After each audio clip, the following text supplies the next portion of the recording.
Alright, number 4 guys, let's check this out. So figure 2 shows a flag XYWZX, so the whole shape around, and the flag consists of a triangle on the left side and a sector over here, okay, with radius 5 centimeters up and across. So just think of this part at point Y as the center of a circle, yeah? So the radius is here and here, so both of these have radius of 5 centimeters, okay? So next bit. The angle of the sector, angle ZYW, is 0.7 radian. So make sure you switch your calculator right now to radian modes to avoid any little mistake here. The points X, Y, and W lie on a straight line with XY being over here 7 and YW being 5. Okay, this is actually a super easy question, by the way. Very super easy question. Now, A, B, and C.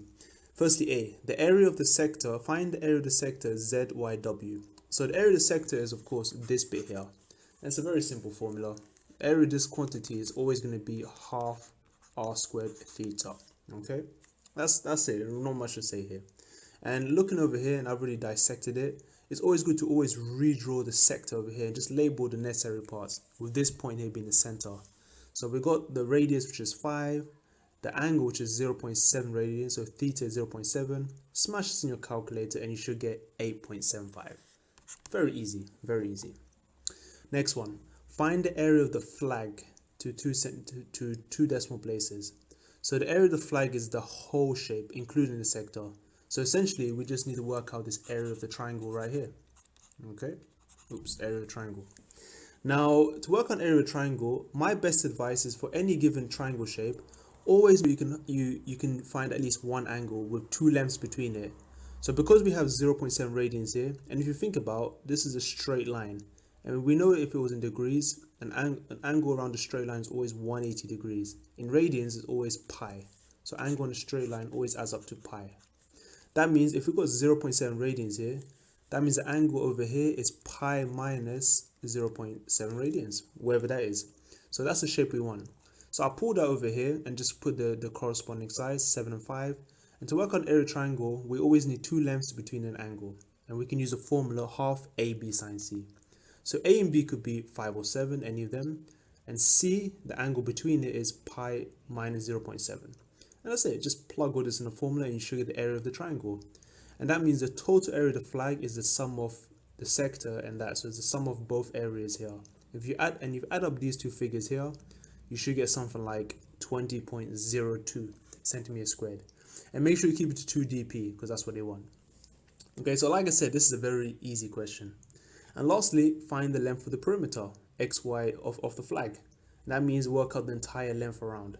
So if we look at this, we already got, if we look at the length, we're starting from x and we're going all the way to w, across the sector, the arc bit, and then z to x. So we've already got 7, we've got 5.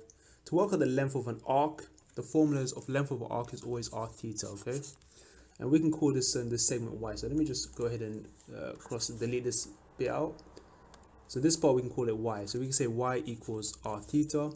And then the length of x to z, let's just call it x for now, yeah? So just keep this shape in mind and have a look what I did here. So where is it? In part C, so I split into 2 parts. So we got the length x like I showed you, and the length and the arc length y. So y is r theta, which is easy to deduce.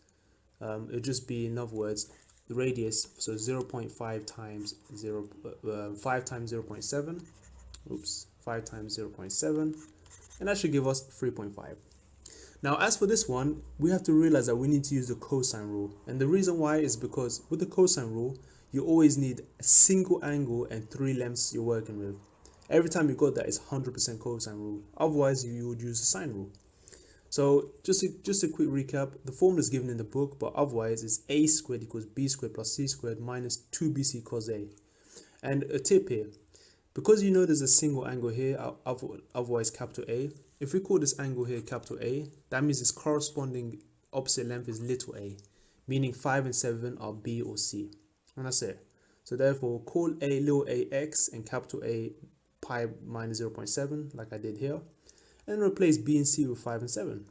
And then put all of this in the calculator at the right hand side because you can do it at once. And then square root it to get x and you're done. And you found the length of x. And therefore, just to recap, the perimeter is going to be the length around it. So it'll be 7 plus 5 plus the value of y, the arc length, plus x, what you just found. And therefore, let's have a look, and you should get this. Perimeter is over here, so 26.79. And that's it, guys. If that helped, let me know what you guys think about this question. I personally thought it was very easy and very straightforward, yeah. But yeah, otherwise, let's move on to the next one.